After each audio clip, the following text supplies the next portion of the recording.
네, 오늘이 설날 당일이죠. 올해는 신정 1월 1일도 주일이었는데 구정도 주일인 흔치 않은 해인 것 같습니다. 그래도 명절이니까 제가 어색해서 잘 안 시키는데 명절이니까 우리 옆 사람과 한번 새해 복 많이 받으세요 인사해 볼까요? 네, 새해 복 많이 받으세요. 네, 네, 잘 오셨습니다. 명절이라 아마 조부모님 댁이나 이렇게 본가에 부모님 댁을 간 친구들이 많은 것 같은데 어, 요즘에는 명절에 그런 의미나 맛이 참 많이 없어진 것 같아요. 올해는 유난히 많이 간 것 같긴 한데 제가 어렸을 때만 해도 아마 여러분들도 어렸을 때 명절이면 해마다 명절이면 대가족들이 다 모여서 음식도 같이 만들어 먹고 또 2박 3일, 3박 4일 며칠을 함께 생활하면서 보냈던 그런 기억이 있을 겁니다. 좁은 집에 또 할머니, 할아버지 집이잖아요. 그러니까 불편하겠죠. 좁아서 불편하기도 하고 또 지루하기도 했지만 지금 생각해 보면 재미있었고 또 그리웠던 그런 시간인 것 같습니다. 왜냐하면 가족과 함께 했기 때문에 그 가족과 함께하는 시간이 참 의미 있고 좋았던 것 같아요. 명절이니까 오늘은 또 가족에 대한 이야기를 좀 하려고 하는데 저는 가족을 굉장히 중요하게 생각해요. 제 개인적인 의견이 아니라 하나님께서 이 말씀을 통해서 가족이 참 중요하다고 강조해서 말씀하시기 때문입니다. 요즘에는 워낙 개인주의 사상의 영향을 많이 받은 사회이다 보니까 가정보다는 내가 더 중요하죠.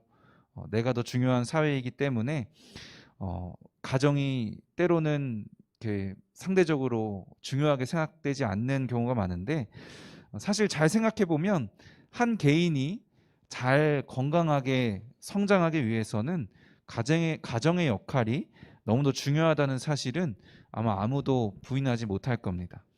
그래서 우리가 진짜로 우리 한 사람 한 사람 진정한 개인을 중요하게 생각한다면 그리고 그 한 개인을 위한다면 개인보다는 오히려 가정을 더 중요하게 생각하고 가정을 보호하고 또 건강한 가정을 세우는 것이 참 중요합니다.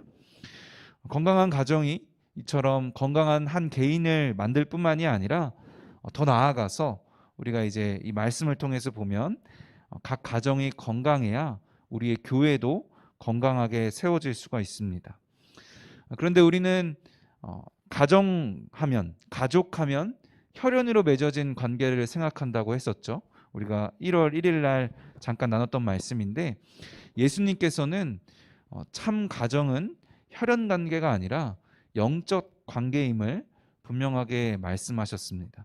오늘 본문 말씀이죠. 제자들이 예수님에게 어머니와 당신의 어머니와 동생들이 와서 예수님을 부릅니다라고 하니까 예수님이 뭐라고 하시는 거죠? 누가 내 가족들이냐? 누가 내 어머니며 내 동생들이냐? 그리고 둘러앉은 앞에 모여 앉은 사람들을 보시면서 이 사람들이 내 가족이다. 여기 그 사람이 아니라 그 육체의 어머니와 동생들이 아니라 여기 나를 둘러앉은 이 사람들이 내 가족들이다라고 말씀하십니다. 예수님께로 모이기를 힘써서 예수님을 둘러앉은 사람들 그리고 예수님의 말씀을 듣고자 말씀을 사모하며 앉아 있는 사람들 그리고 그 말씀대로 행하는 그 사람들이 내 가족이다라고 말씀하시는 겁니다. 물론 그렇다고 예수님께서는 혈연 관계로 이루어진 이 가정을 중요하게 생각하시지 않는 건 아니에요. 오히려 부모를 분명하게 공경하라고 말씀하셨고 가정을 사랑하라라고 말씀하셨어요. 그런데 왜 이렇게 오늘 본문에서 말씀하셨냐? 그 배경을 알아야겠죠. 오늘 본문 3장 31절에서 좀 앞으로 가보면 3장 21절에서 이런 말씀이 있어요. 예수의 친족들이 듣고 그를 붙들러 나오니 이는 그가 미쳤다 하밀러라. 무슨 말씀이냐면 그 당시 예수님의 친족들, 가족들은 예수님이 아직 어떤 분인지를 제대로 알지 못했던 거예요. 그래서 예수님을 하나님의 아들이라고 믿지 않고 또 예수님의 말씀을 하나님의 뜻이라고 받아들이지 않고 오히려 예수님을 미쳤다고 우리 가족, 우리 친족 창피한 일이니까 끌고 오려고 했던 그런 존재로 예수님을 여겼던 거예요. 그래서 예수님은 참 가정이라는 것은 이 혈육에 달려 있는 것이 아니라 예수님을 하나님의 아들로 믿는 공동체, 예수님의 말씀을 하나님의 뜻으로 믿고 그 말씀대로 행하는 공동체라는 것을 강조하시는 겁니다. 혈연 관계로 이루어진 우리의 가족, 우리의 가정도 정말 중요해요. 하지만 그것보다 더 중요한 것은 우리의 가정이 예수님의 말씀대로 참 가정이 되는 것입니다. 그리고 나아가서 더 또 중요한 것은 우리가 혈연 관계가 아니라 할지라도 예수님을 믿는 믿음 안에서 예수님의 그 말씀 안에서 영적 가정을 이루는 것 또한 매우 중요합니다. 올해 제가 청년부를 맡게 되면서 주제 성구를 사도행전 1장 14절로 정했어요. 우리 주보에 보면 나오죠. 본 사람 있나요? 뭔지 아시나요? 주보 다 있으시죠? 같이 한번 읽어볼까요? 더불어 마음을 같이하여 오로지 기도에 힘쓰더라. 주제 성구를 이렇게 잡고 교육 목표를 세 가지 정했어요. 첫째가 뭐냐면 하나님의 말씀으로 마음을 같이하는 청년부. 둘째가 뭐냐면 이건 안 써 있어요. 모이기를 힘쓰며 삶을 함께하는 청년부. 그리고 마지막 세 번째가 다시 오실 예수님을 기다리며 오로지 기도에 힘쓰는 청년부입니다. 그 중에 더불어 마음을 같이하여라는 이 구절이 첫째, 둘째 교육 목표에 해당하는데 사실 이 내용을 오늘 본문 말씀에서 아주 자세하게 잘 설명해 주고 있어요. 말씀으로, 하나님 말씀으로 마음을 같이하고 우리가 예수님 안에서 모이기 힘쓰며 삶을 함께하는 것. 결국에 무슨 말이냐면 우리가 예수님의 가족이 되자는 겁니다. 우리가 예수님 앞에서 모이기를 힘쓰고 둘러앉아서 예수님의 말씀을 듣고 함께 그 말씀대로 행하고자 할 때 예수님께서 우리를 보시면서 이들이 내 가족이니라 라고 말씀하실 줄로 믿습니다. 그런데 우리가 이렇게 가족이 되어야 하고 또 가족이 될 수밖에 없는 이유가 있어요. 분명하게 있습니다. 에베소서 4장 2절에서 4절 말씀인데요. 제가 읽어드릴게요. 모든 겸손과 온유로 하고 오래 참음과 사랑 가운데서 서로 용납하고 평안에 매는 줄로 성령이 하나 되게 하신 것을 힘써 지키라. 몸이 하나요 성령도 한 분이시니 이와 같이 너희가 부르심의 한 소망 안에서 부르심을 받았느니라. 삼위일체 하나님께서 완전한 하나가 되신 것처럼 우리도 사랑 가운데서 이 말씀을 보면 사랑 가운데서 하나가 되도록 하셨는데 아주 중요한 포인트가 뭐냐면 성령이 하나 되게 하셨다라는 말씀이에요. 우리가 원해서 우리의 뜻대로 또 우리가 힘써서 가족이 되는 것이 아니라 이미 성령 하나님께서 이미 우리를 하나 되게 하셨다는 사실을 우리는 기억해야 됩니다. 만약에 우리가 원해서 우리가 만든 관계가 우리 공동체라고 생각한다면 그 안에 문제가 생기고 다툼이 생기고 마찰이 있다면 어떻게 될까요? 그 관계는 너무나 가벼운 관계가 되고 쉽게 깨지게 되는 거예요. 단적인 예로 요즘 결혼을 봐도 그런 것 같아요. 결혼을 하고 너무나 쉽게 이혼을 한다는 거 여러분 알고 있죠? 사회적으로 분위기를 느낄 수 있는데 통계를 보면 더 놀랍습니다. 2021년 지표로 1000명당 3.8명이 1년 동안 결혼을 했대요. 1000명당 3.8명. 근데 이혼을 1000명당 몇 명이 했을까요? 결혼보단 적지 않을까? 이혼이 그래도 결혼보단 적어요. 2명이 이혼을 했대요. 1000명 중에 3.8명이 결혼을 했는데 1000명 중에 2명이 이혼을 했습니다. 이혼 건수가 결혼 건수의 절반이 넘어요.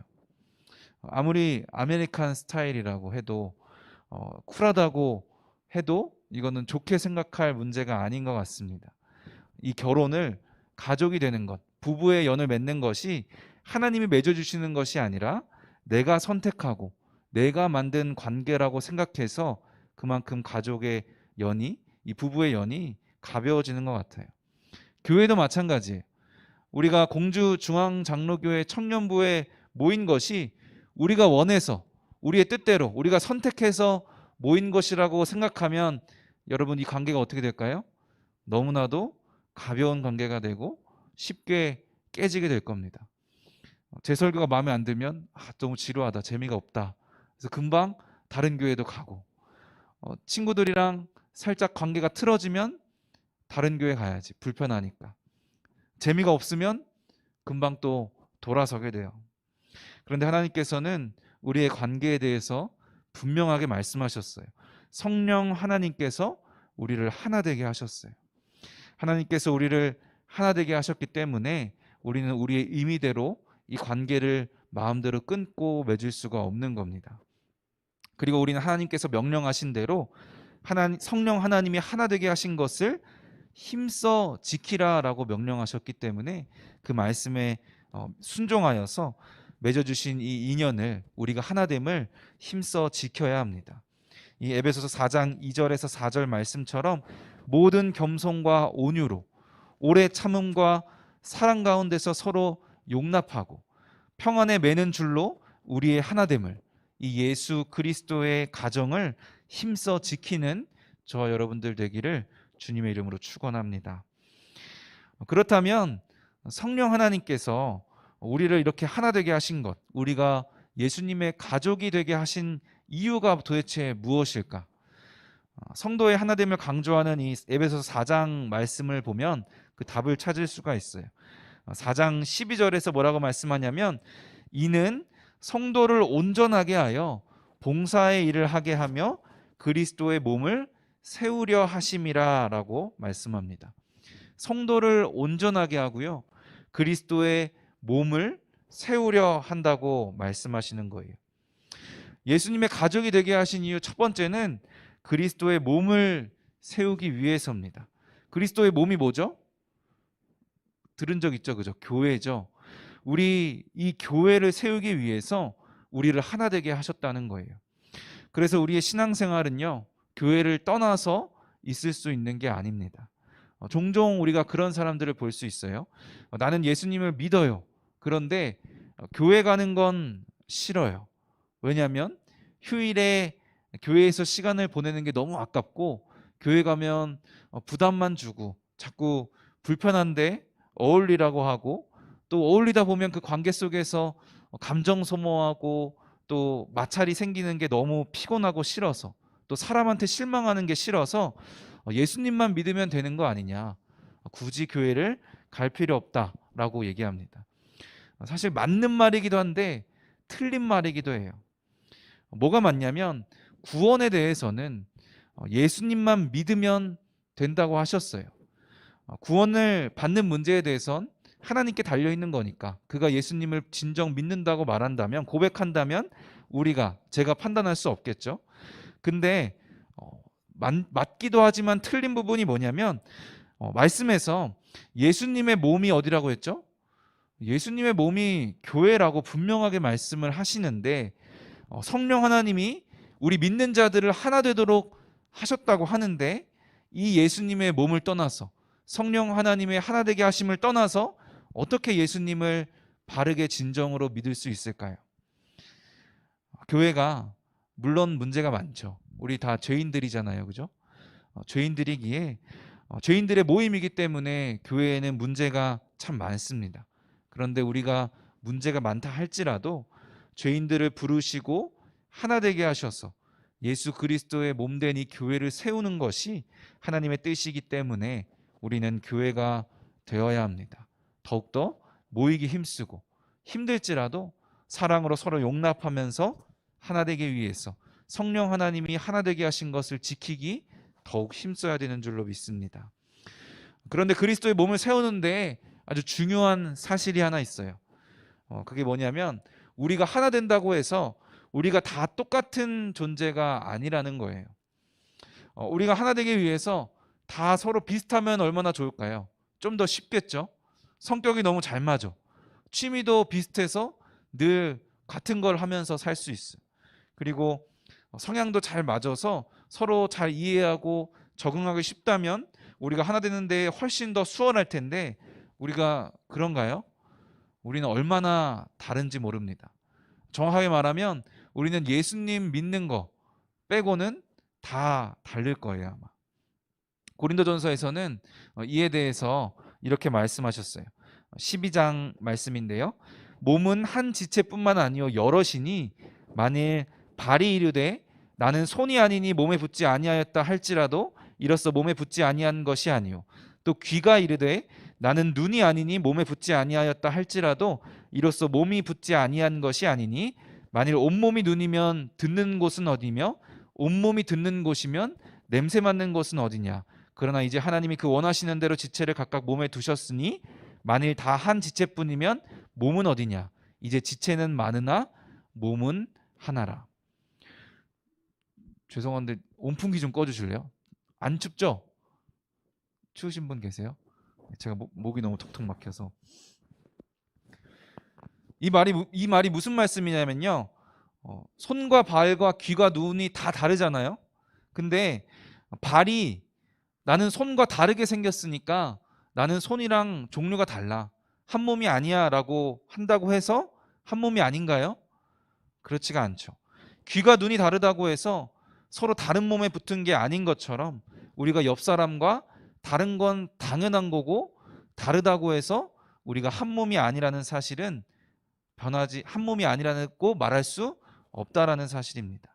우리가 서로 다 다르다고 해서 그래서 때로는 자꾸 부딪히고 잘 안 맞을 수도 있지만 우리가 한 몸이라는 사실은 변하지 않습니다. 더 나아가서 뭐라고 말씀하냐면 우리가 서로 다른 것이 오히려 이 한 몸으로서의 기능을 잘하게 한다라는 거예요. 온몸이 다 눈이면 어떻게 되겠냐는 거예요. 보는 곳만 있고 듣고 말할 수 있는 곳이 없겠죠. 우리가 서로가 다 다른 것은 우리 몸에서 각각 다 다른 지체들이 다른 역할을 하는 것처럼 우리가 다 다른 것은 그리스도의 몸된 교회가 제 기능을 하도록 하기 위해서 합력하여 선을 이루게 하기 위해서라고 말씀하고 있는 겁니다. 하나님께서는 다 다른 우리를 하나 되게 하셔서 그리스도의 몸된 이 교회를 세우시기를 원하십니다. 우리는 너무나 달라서 하나 되는 것이 참 어렵지만 성령 하나님이 우리를 하나로 이어주신 것은 변하지 않습니다. 그리고 오히려 우리의 다름이 그리스도의 몸이 더 잘 기능하도록 더 건강하도록 기능을 잘 하도록 하는 것인 줄로 믿고 우리 서로의 다름을 인정하고 또 존중하며 하나 되기 힘쓰기를 바랍니다.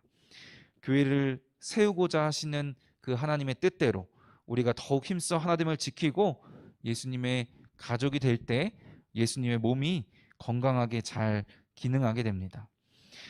우리를 예수님의 가족이 되게 하신 두 번째 이유가 있어요. 한 가지 더 이유가 있는데요. 두 번째는 우리를 온전한 그리스도인이 되게 하기 위해서입니다. 좀 전에 읽었던 에베소서 4장 12절 말씀에서 성도를 온전하게 하여 교회를 세운다라고 말씀했죠. 성도를 온전하게 하는 것도 우리를 하나 되게 하신 중요한 이유입니다.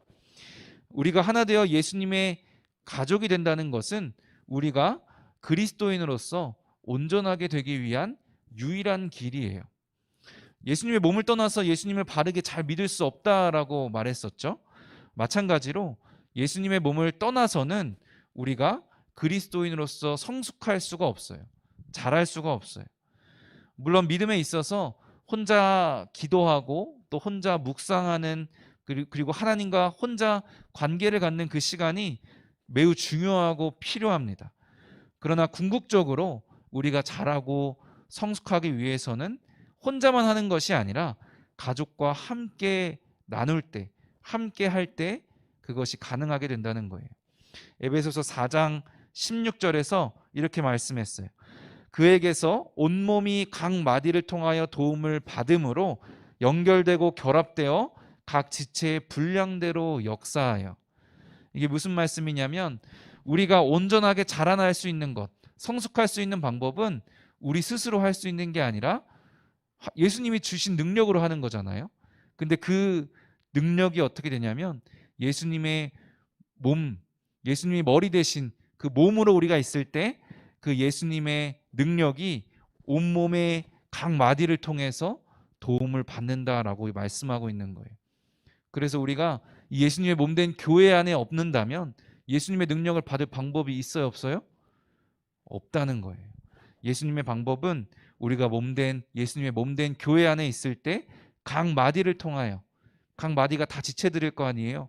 우리 옆에 사람들 한 사람 한 사람을 통하여 예수님의 능력으로 도움을 받고 연결되어 결합되고 각 지체의 분량대로 일할 수 있게 하신다는 겁니다. 우리가 예수님의 가족이 되어서 우리가 예수님이 우리의 가장, 우리의 머리가 되실 때 예수님이 우리와 연결되어서 우리가 예수님의 도움을 받게 됩니다. 제가 올해 청년부를 맡으면서 매우 중요하게 생각하고 시작한 사역이 있는데요. 임원들, 리더들과 매주 나랑 꼭 오프라인으로 무조건 만나야 된다. 그래서 다 참여할 수 있는 시간들을 만들어서 함께 뭘 하냐면, 물론 회의도 하고 여러 가지 나누기도 하지만 책을 읽어요, 같이. 책을 꼭 읽어와서 그 느낀 점을 나누는 북스터디를 임원들과 리더들과 하자고 했어요. 보통 제가 뭔가 이렇게 의견을 내고 하자고 하면 그래도 어때요? 라고 물어볼 텐데 이거는 다들 싫어할 것 같아서 묻지 않고 그냥 진행했습니다. 그냥 하자고. 왜냐하면은 혼자 묵상하고 신앙에 대해 고민하는 게 너무나 중요하거든요. 그래서 꼭 책을 읽어야 되고, 그리고 더 중요한 게 뭐냐면 혼자 고민하고 묵상하고 끝나는 게 아니라, 그러면 그 정도 분량밖에 안 되는데 함께 모여서 그 각자의 생각들과 고민들을 함께 나누고 그 생각들을 말씀 안에서 하나로 만들어 갈 때, 함께 나눌 때 훨씬 더 그 묵상들이 풍성해지고 계속해서 성장하고 자라날 수 있는, 성숙할 수 있는 그런 기회가 생기기 때문이에요. 이처럼 하나님은 우리에게 혼자서 성경 읽고 혼자 계속 기도하고 혼자 계속 신앙생활하라고 하지 않으셨어요. 성령으로 하나가 되어서 우리가 예수님의 가족이 되고 그 가정을 지키기 위해서 힘쓸 때, 모이기 힘쓰고 말씀 나누기 힘쓸 때 우리가 신앙의 성장과 성숙을 경험하게 되고 그리스도인으로서의 건강한 자존감을 갖게 될 줄로 믿습니다. 사랑하는 여러분, 우리는 우리가 선택한 관계가 아니에요. 우리가 이 자리에 앉아 있는 것 자체가 우리가 선택해서 있는 것이 아닙니다. 하나님이 우리를 하나가 되게 하신 하나님의 뜻이고 우리가 하나님 안에서 예수 그리스도의 가족이 된 줄로 믿습니다. 그리고 이 가정을 힘써 지키는 저 여러분이 되기를 바랍니다. 예수님 앞에 힘써 모이고 예수님 말씀을 사모함으로 함께 듣고 또 나누고 또 그 말씀대로 함께 살겠노라 다짐하고 결단하시는 그런 예수님의 가족 되기를 원합니다. 그래서 1년 중에 설날 추석만 명절이 아니라 우리가 매주 한 번 공적으로 다 같이 모이잖아요. 그때가 매주 주일이 기쁨으로 우리 가족이 모이는 명절이 되기를 바랍니다. 그렇게 되어서 예수님의 몸인 이 교회를 우리가 함께 바로 세워나가고 우리 한 사람 한 사람 모두가 온전한 그리스도인으로 자라나고 성숙하기를 주님의 이름으로 축원합니다.